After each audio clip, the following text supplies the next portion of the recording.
Good evening and welcome to the October 16th, 2023 meeting of the Brookline School Committee's Government Relations Subcommittee.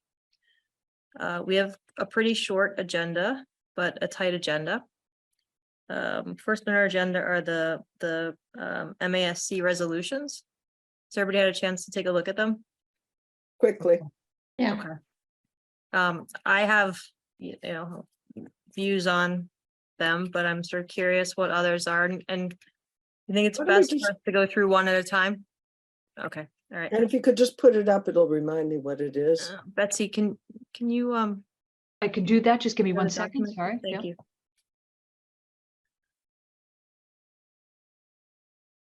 So the first is full stable funding Val, for can I just Metco. ask a question? Yeah, of course. Can you just remind me who's on the subcommittee now? I don't actually know. Helen, Suzanne, and I. Oh, so I'm not on government relations now? Okay. I hope you have a wonderful meeting. Oh, and I thought will you were. see I thought you were just later. coming. I thought you were making the No. rounds on a Monday, Mariah. No. I was so impressed with your commitment. Thank you all. Have a wonderful evening. Goodbye. Bye, Mariah. Wow, I won't take that personally, Mariah. So the first is full and stable funding for Metco. Definitely. Yeah, I mean, I think Yes. this one is a sort of no-brainer, so Yeah. motion Unanimous to vote. motion, okay, unanimous vote for resolution 1, lovely. If we're unanimous on all of our recommendations, we can do an omnibus vote at the end, and if not, then we can take them, I think, out of turn. So number 2 about investigating transportation Oh, bidding. yeah. Yeah, I had Yeah. sort of some concerns. I'll tell you about, like, why, because we ran into the same issue of only having one bidder. Oh, okay. I mean, I had a So yes. It becomes what the bus companies have done. They've divided up the state so that they don't compete and they can just put their own prices in. Oh, okay. Okay, so I mean, so that's fine. That is more information because it wasn't an investigation by the auditor, and that was my question mark on it, was whether we wanted to sort of, support an auditor investigating when we have trouble finding them. No, Um, no, it said here, therefore be it resolved that Mass Association of Schools prevail upon the office of the state auditor. Auditor, yes. That's not good? No, I think that's it. I think it's fine, but it's an investigation. And so is it something that we? Right. My question mark was about whether there were enough companies in business for us to. Whether it's a question of there just not being enough companies or whether Well, if there actually isn't, they'll was. come up with that point, but I Okay, think all that right. they need to look into it. I think they've done some real shenanigans. Okay. Regional transportation, I didn't have an opinion on because we just do so little of I it. think we should abstain on that one. That was my, Yeah, I just put a question mark. Yeah, yeah. So are you writing these down, Suzanne? Of what I we're gonna- am. I Okay, am. great. Diversity, equity, and inclusion. So this is to recommend that all districts adopt the position of DEI coordinator. You know,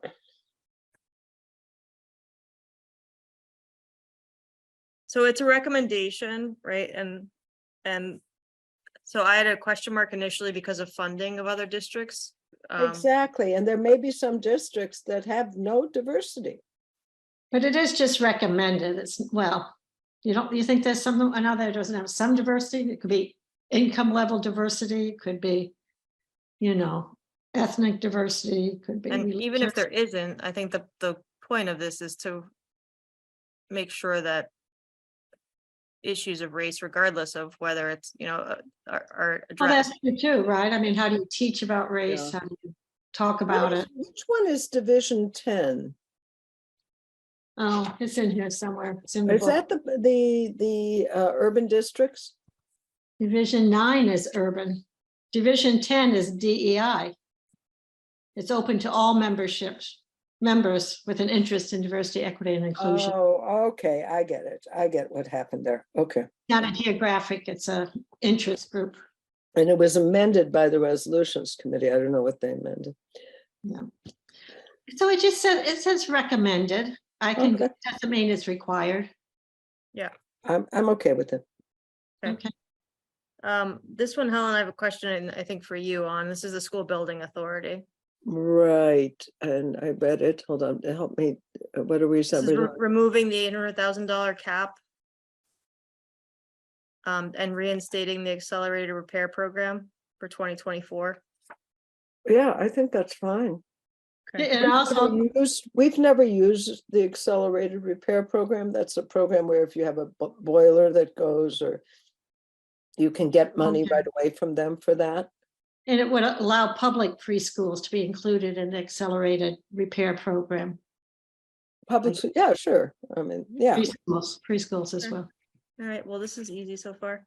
This one Okay. maybe gets a little bit harder. The Bus Stop Surveillance Act. Yeah, I had a maybe not on this one.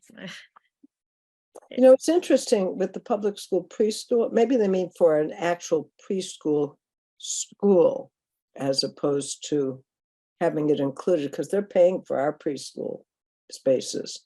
But okay. yeah, sorry. Yeah, okay. Yeah, the Bus Stop Arms Surveillance Act. Yeah, Feels That's, a little bit big, feels Big Brother to me, and it does to me, it does say, I think it says, to pass into law the ability for cities and towns to install. Again, it doesn't require, but it would allow you to do it if you wanted to, is the way I interpreted that. And then they would raise. why don't they have the ability now? I think under law, only the police, it has to be witnessed by a police officer that you've passed the school bus. And this would, We don't have cameras. and this would put cameras. Put cameras on This it. would put cameras on, but not only put cameras on, but allow them to be the only evidence for, finding the violation. Basically like red light cameras Yeah, that automatically Who's send you a ticket. proposing this? it was Peabody and somebody else, hold on this, and Marlboro. Yeah. School committees. Interesting. They're probably districts that use a lot of buses. I mean, we could abstain just. Yeah, I would suggest we. I think abstaining on this one is Since good. we don't really have much to do with buses, I mean, a little bit, but not much. We are such a good committee. We are.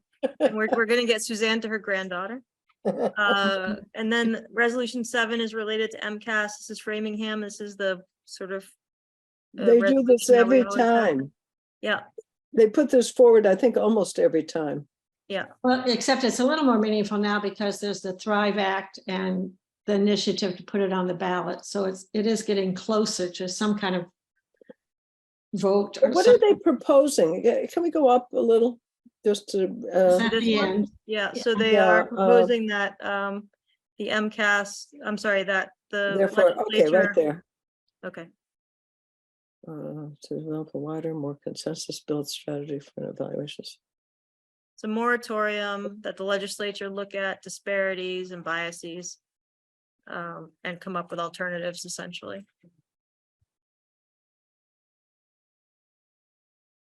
I'm voting yes on this. I am too.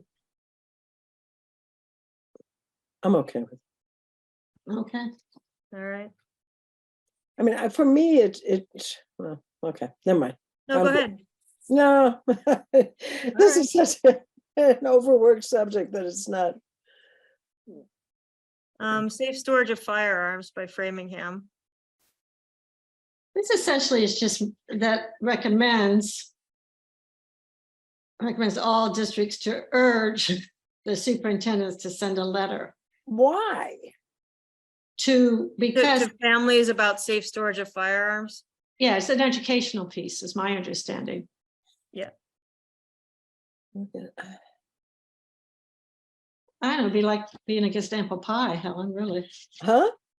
It's kind of like being against apple pie if you're against them sending a letter talking about the Well, importance. why should we? I mean, the superintendent has such a list of things that he has to send out. If you keep on sending out more and more letters, people aren't even going to pay attention to it. The things that you need them to Well, pay I attention. don't know, if you read through, if you have a moment to read through the whereases, Yeah, I understand the issue Okay, yeah, okay. in the bigger context, but not in Massachusetts. Yes, know. I mean, if this were true for the full United States, that'd be a good one, but it ain't gonna go anywhere there. Well, So who are we telling to do this? Just the superintendents to send out a letter?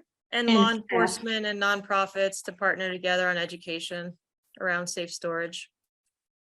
I don't see any harm in supporting this one personally, but Okay. I Where's the end of it? I didn't see what.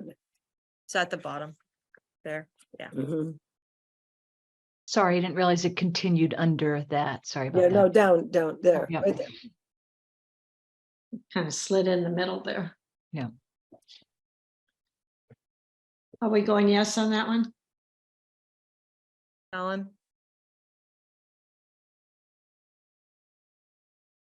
I'm a yes. I'm a yes. Fine. I just, Right Hey, then. Helen, that's okay. but this So- doesn't have any teeth, really, right? It's just, No, it's just a This is recommendation. educational. Yeah. It's just an urging that they do this. okay, and what about other stuff, like, safe bike riding and, other things that can be dangerous to children? I know. Okay, the schools are gonna do everything. We always have had to. We're parents and local, what is it? And local Local parentis. apprentice. Thank you. I knew. Listen, I went to a conference back in 1970 at University of Pennsylvania, State University of Pennsylvania about in local parentis. It's been going on for 50 some years. Right, the schools are responsible for everything, It's true. and It's- that's a problem. But anyway, I think we have to, Betsy, if you could go down a bit, I think there's some resolutions, There are Yeah, some but- bylaws up top. yeah, the. Oh, there are. Oh, I didn't look at those. Sorry.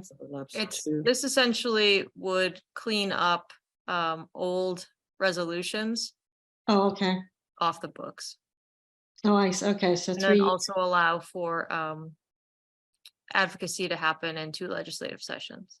Okay. I'm good with that. Okay, so, That's just so- one, is it? yeah, Okay.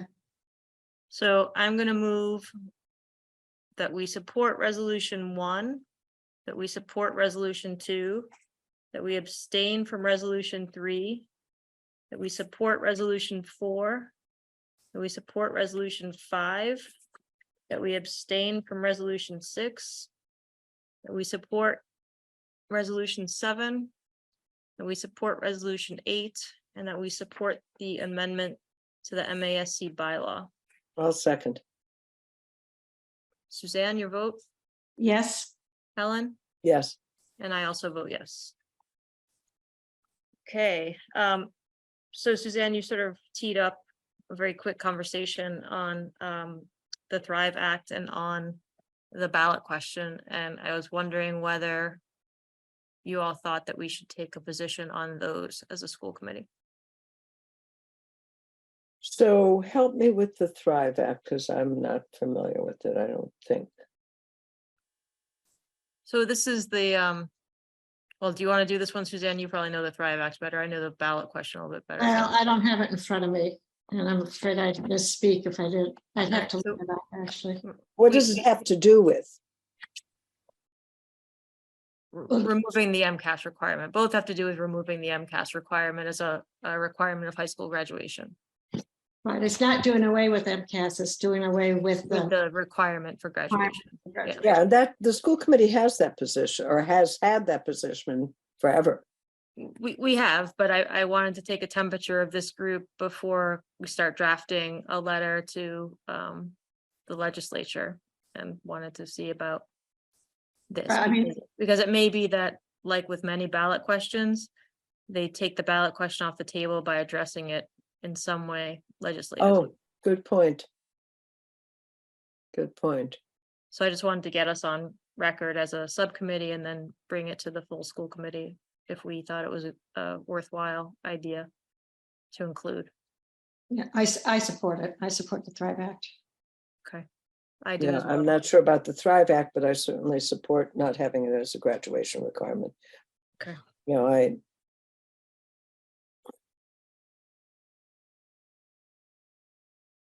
we need something. I mean, I don't love MCAS, but we need something to help us to know where our students are at and be able to compare it to other students in the state.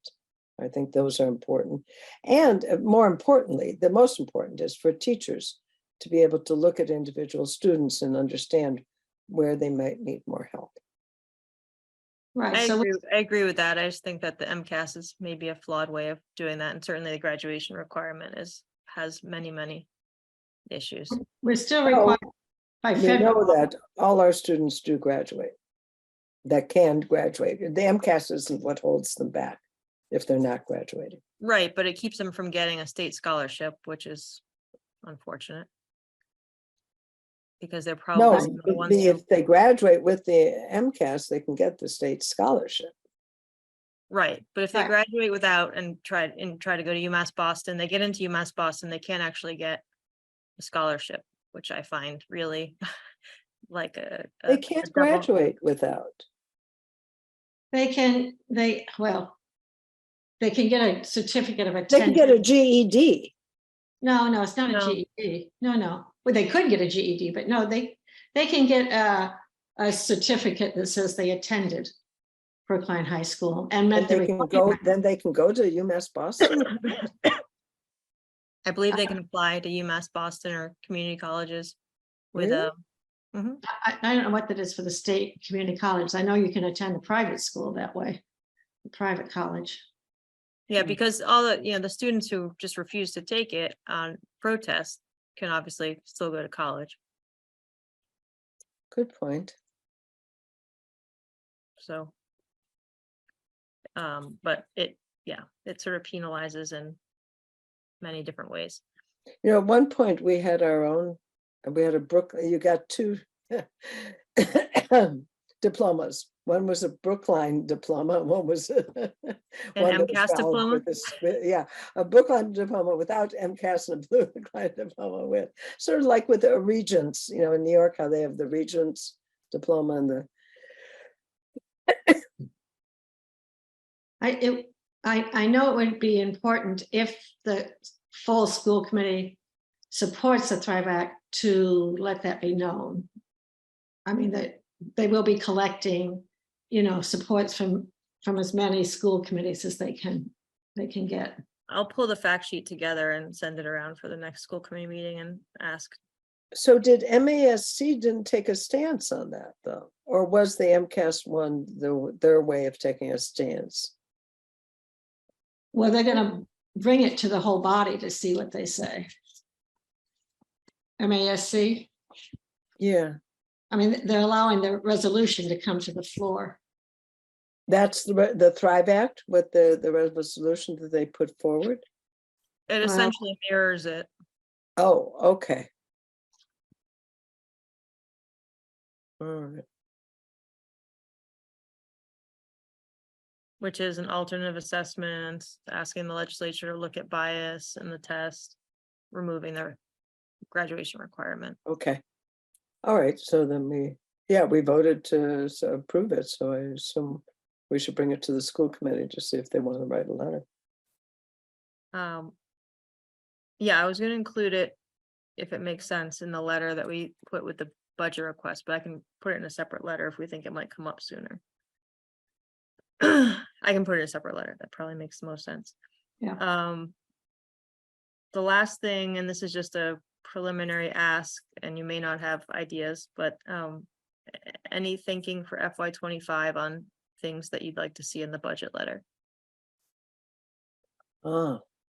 Yeah, some support from the legislators. So there's a big push from early childhood to get, 4-year-old programs being part of the public schools to, so one more time to push for that. And there's some monies that are out there for private daycares and preschools, but it's very hard for public schools. I mean, it's the same shit we've been saying all along.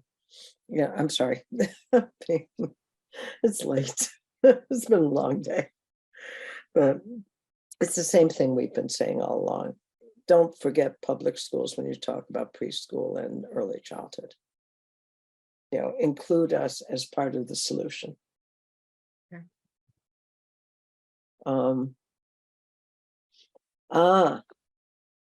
This may be too specific, and I can't get on the call, unfortunately. You know what? You might be interested, Val, in getting on the call. There's an MSBA call on Wednesday morning about accessing the IRA, the federal funds. What I'll time send is you it? the invite, Okay, okay? Because that could be big money for both Driscoll and Pierce.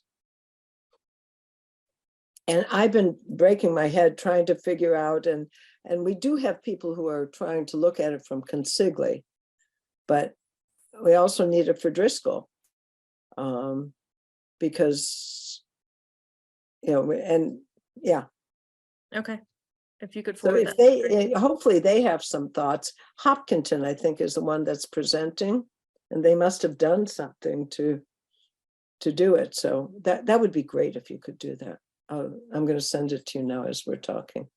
Okay. Mm. David, do you have any ideas too? You're on here. I don't want to give you. Maybe. I'm wondering if they're going to extend. I know we have, is it this year and next year, or just this year for universal breakfast and lunch? Yeah, I- so in theory, it was, going to get extended Right, forever and ever, right? That was what the statement was, but they've sort of walked that back about funding and where tax levels are at. So I do think that putting that on our list again is going to be important. yeah. I don't know if anybody's talking about community schools. I mean, we don't really have them in Brookline, but I bet there's still a need, where you actually have, a health clinic or dental comes in, or vision and hearing, and social workers with family engagement. They have proven to be very effective in many communities. And I don't know if there's anything in the legislation that would address that, but that I'll would be. take a look. Boston still has those, don't they?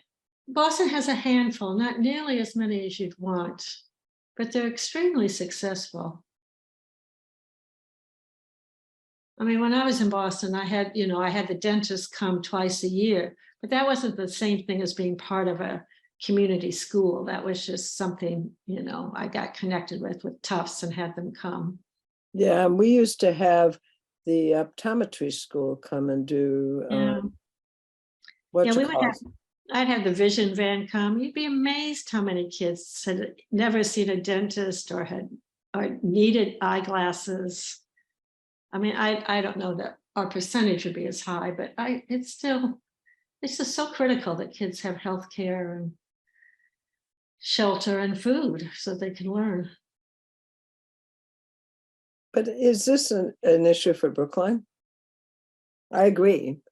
Oh, I think there's a need in Brookline. I do. I think our public health department does a pretty good job of really looking at vaccinations, looking at, I do that. I would love them to be, in a school, have a room in a school, or work. We have a nurse. I work closely with the nurses to bring in these outside folks. You weren't at the previous conversation where the schools are going to take over the parents' role, it's going to take over everybody's role because it's all our responsibility. We have to be careful, guys. We can't solve everything in the world. I'm sorry. David, what do you think? Or should we? Well, I think when David, are you actually there? No, he might have stepped away. Yeah. There was just a conversation before about that. You so. just had that, yeah.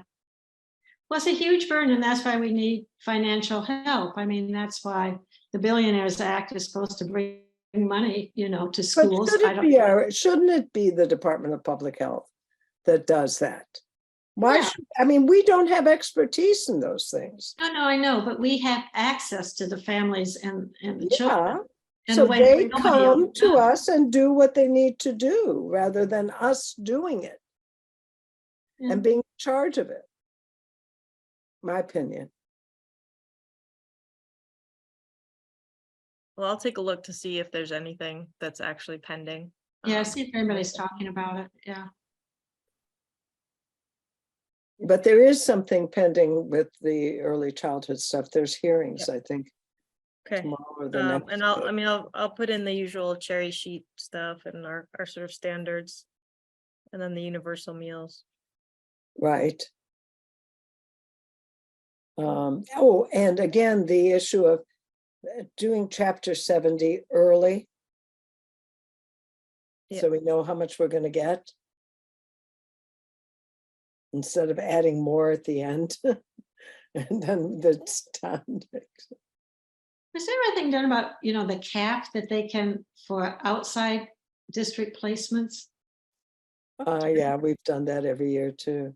Yeah, It's a 70 full reimbursement for,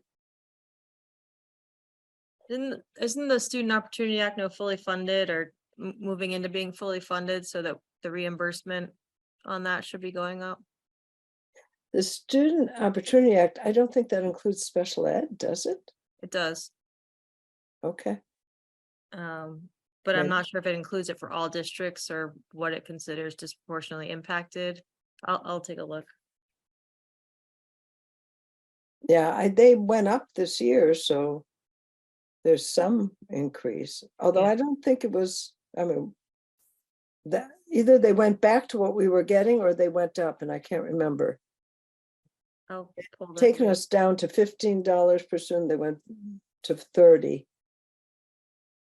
I think that we should have our meeting in March, is my understanding, is a better time when they'll know what the budget is as opposed to February, when it's too early. Well, so here's my rationale.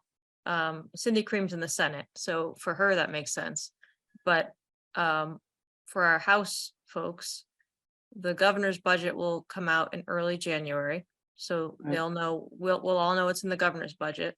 So people will be then reacting and sending requests to the House. And the House budget will be voted on in March, so. I got it. And, then goes to the Senate, Yeah. so. From the Senate think that's perspective, the way we from the Senate originally- perspective, I understand that, but when we're looking for asking of the House. We'll have the benefit of knowing what's in the governor's budget, but still have enough time to actually influence the House. Right, no, you're right. We'll have to reiterate with a letter again to the Senate, but that's okay. I'd rather do that than be too late and have the House already have all their asks in and us Yeah. not be part of it. No, you're absolutely right. And actually, in thinking it through, I think the reason why we did it later last year was because the governor's budget was due later. Was due later, yeah. Everything was later. She get a pass in your first year, and then after that, it's yeah, right. Right. So maybe to explain why we're going back to whatever time, when are you doing it then? We Betsy, were what was- looking for February 5th. That doesn't, that's not good for the legislators because of something big that week. So we're hoping to do it on Monday, February 12th, which will conflict with policy. So I'll be asking David if we can take his time, but I'm sure he'll agree. So it's not confirmed, but I'll get back to everybody. Is the president's weekend the next weekend? Yes. Okay. Yeah, I'm just looking at the calendar. Okay. yeah. Yeah, so we that's have the a Monday meeting before right the school vacation. Yeah. Should Okay. we put that in then? No, let me just hear back from everybody and then I will let the school committee know and officially change the calendar, which, got sent out earlier. Okay, and we're looking at 4 o'clock again? I think so, yep. Okay. We had a good turnout last year. We had a did. great Great turnout. We had great turnout. That great was discussion. fantastic that Jay came. I was shocked. No, Suzanne, I don't think I can, live up to what you got us there last year. Oh, yeah, it was all on me, Val. Yeah, you're right. Okay, is there any new business? I'm gonna get you off to your granddaughter. No, thank you. I'm trying to think if there's anything else that's happening that legislatively. I don't think so. Okay, Oh, we can Um, always add to it. I mean, I say, we find something that we come across, so yeah, we can send you an email. okay, great. And I'll put the draft together and, Betsy, will you put the document together with our vote on the resolutions for full school committee? Yes, I will. Yes. Thank you. Okay, I move that we adjourn. a second. Okay, have a great evening, everybody.